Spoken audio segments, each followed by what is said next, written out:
नई सरकार का गठन होगा, नए मुख्यमंत्री के नाम का ऐलान होगा और उसी के साथ साथ अरविंद केजरीवाल पर कई आरोप जांच के जरिए लग जाएंगे। आपको यह बताती हूं, जो बड़ी खबर आई है, जो बड़ी खबर आज आई वो अरविंद केजरीवाल के शीश महल को लेकर आई। शीश महल से मुश्किलें कैसे अरविंद केजरीवाल की बढ़ सकती हैं। सीवीसी ने शीश महल की जांच के आदेश दे दिए हैं। इसी के साथ साथ विजेंद्र गुप्ता, जो बीजेपी के पुराने नेता हैं, दिल्ली से विधायक, उन्होंने शीश महल की शिकायत की थी और ये पिछले साल की थी। विजेंद्र गुप्ता ने भ्रष्टाचार का आरोप लगाया था और सीवीसी ने पीडब्ल्यूडी को विस्तृत जांच करने के आदेश दे दिए हैं। यानी कि अब इसके जांच होगी, शीश महल के रेनोवेशन में खर्च की जांच होगी। ये पैसा कहां से आया, किधर से लगाया गया, इतने करोड़, कितने करोड़ लगाए गए, इसकी क्या जरूरत थी।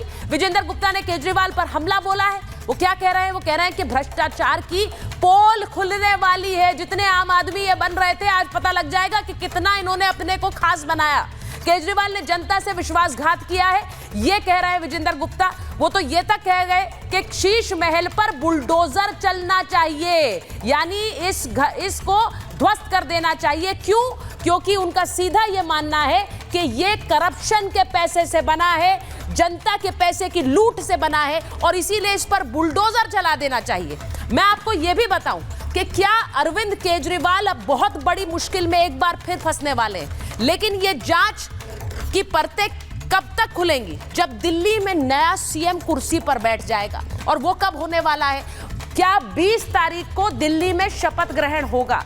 ये मैं क्यों कह रही हूं? क्योंकि जल्दी जल्दी बैठकें हो रही हैं। प्रधानमंत्री नरेंद्र मोदी अमेरिका से दिल्ली पहुंच गए हैं वापस। डोनाल्ड ट्रंप से मुलाकात के बाद वो दिल्ली पहुंचे हैं और दिल्ली को अब जल्द सीएम मिल जाएगा, क्योंकि प्रधानमंत्री नरेंद्र मोदी मोहर लगाने वाले हैं नाम पर। जो नाम शॉर्टलिस्टेड हैं उनमें से कौन होगा दिल्ली का चेहरा? पीएम के लौटते ही बीजेपी में हलचल तेज है।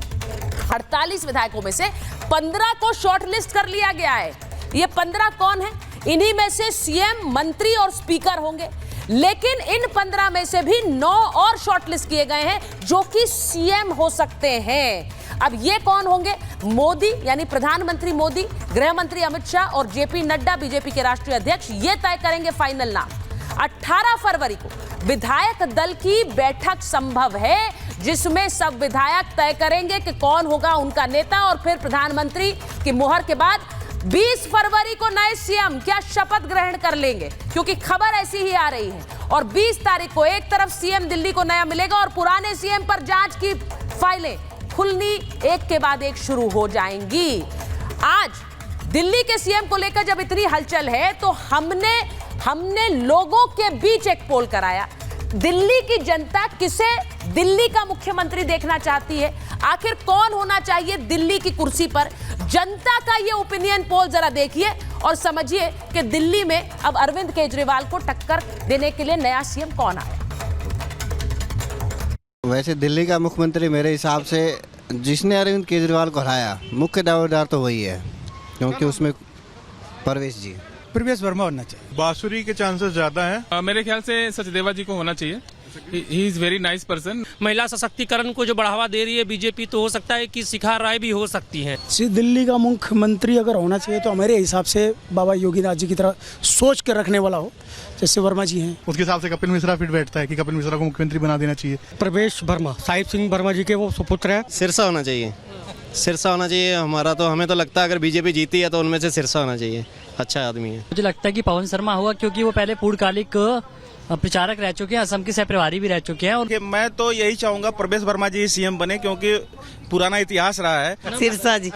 सिरसा जी जो हमारे काम करेंगे वही हमारे मुख्यमंत्री होने चाहिए। प्रवेश वर्मा जी को बना दो, जिन्होंने केजरीवाल जी को हराया।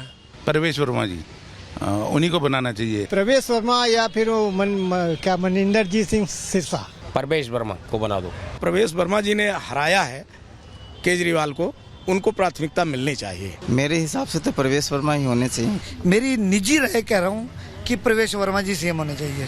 प्रवेश वर्मा हो सकता है। दिल्ली का सीएम मेरे हिसाब से प्रवेश वर्मा को बनाना चाहिए। दिल्ली का सीएम जो है प्रवेश वर्मा जी को बनना चाहिए। 2 बार के सांसद रहे हैं वो। उनमें सबसे कैपेबल में प्रवेश वर्मा को ही मानते हैं। मुझे लगता है कि प्रवेश वर्मा जी को दिल्ली का सीएम बनना चाहिए। तो आपने सुना बहुत से लोग कह रहे हैं कि जिसने हराया वही दिल्ली का सीएम बने। बहुत से ये भी कहते हैं बांसुरी स्वराज बन जाए। सिरसा साहब का भी नाम लोग ले रहे हैं, लेकिन कौन होगा ये तो विधायक मिलकर तय करेंगे। एक रिपोर्ट आप देख लीजिए, क्योंकि यहां सरकार बन रही है और वहां अरविंद केजरीवाल को उन्हीं का शीश महल, उन्हीं का बंगला फंसा रहा है। रिपोर्ट देखिए।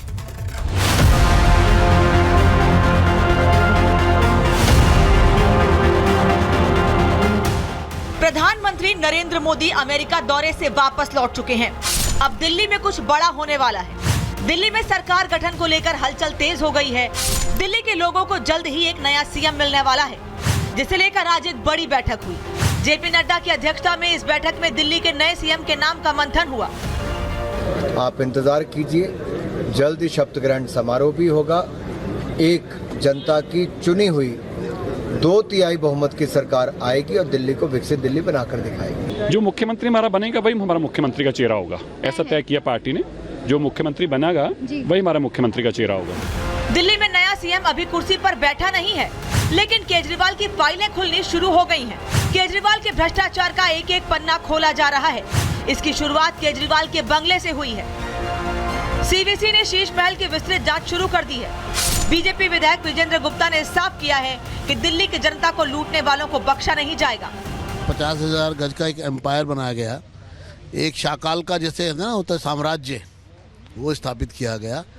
जो लोग जनता के वोट से, उनकी भावनाओं से चुनकर आए थे, वो अपने आप को अपने लिए शीश महल बनाने में जुट गए। जो जनता के साथ धोखा करेगा, चीटिंग करेगा, कानून उसको सजा देगा और सख्त से सख्त सजा दी जानी चाहिए ऐसे लोग। दिल्ली में शीश महल की जांच के आदेश पर सियासी संग्राम छिड़ गया।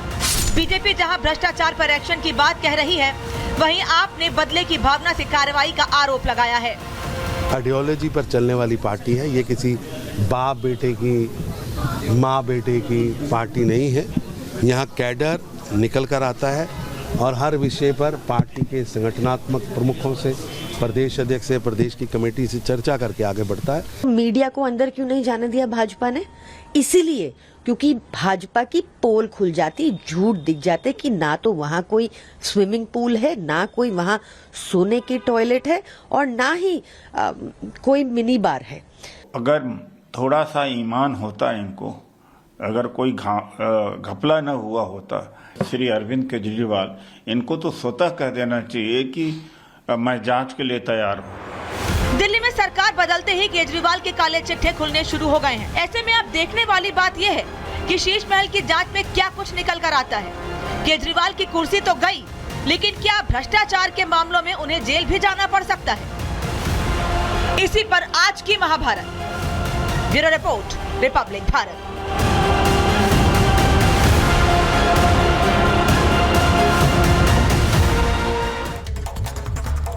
मेरे साथ जो मेहमान जुड़ रहे हैं, परिचय आपका करा देती हूँ। बीजेपी के प्रवक्ता रोहन गुप्ता जी हमारे साथ जुड़ रहे हैं। वरिष्ठ पत्रकार समीर चौगांवकर जी स्टूडियो में हैं। आम आदमी पार्टी के प्रवक्ता अभिषेक तिवारी जी हमारे साथ जुड़ रहे हैं। हमारे साथ वरुण पुरोहित जी कांग्रेस के नेता हैं। वरिष्ठ पत्रकार प्रेम कुमार जी हमारे साथ जुड़ रहे हैं। बहुत बहुत स्वागत आप सभी का। सबसे पहले तो मैं यही पूछूंगी अभिषेक जी, यहाँ कुर्सी पर कौन बैठा अभी तय नहीं है, लेकिन ये जरूर तय है कि केजरीवाल जी का बंगला उन्हें फंसाने वाला है। अब जो जांच के आदेश हो गए हैं कि इसमें कहां से पैसा लगा, इतना कितना पैसा लगा, कैसे जनता के पैसों की लूट थी, क्या ये सब आरोप लगाए जा रहे हैं आप?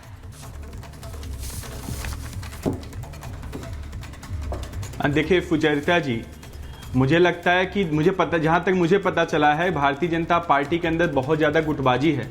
हाँ। यही कारण है कि 8-8, 10-10 लोगों, विधायकों को बुला करके मीटिंग कर रहे हैं। ये तय नहीं कर पा रहे हैं कि इनका आखिर मुख्यमंत्री कौन होगा, कैबिनेट का क्या रूपरेखा होगा। भारतीय जनता पार्टी, दिल्ली की जनता ने जिस आधार पर इनको जनादेश दिया, जो भी इन्होंने वादा किया, वो क्योंकि इनकी नीयत नहीं है, क्योंकि ये पूरा नहीं करेंगे और पूरा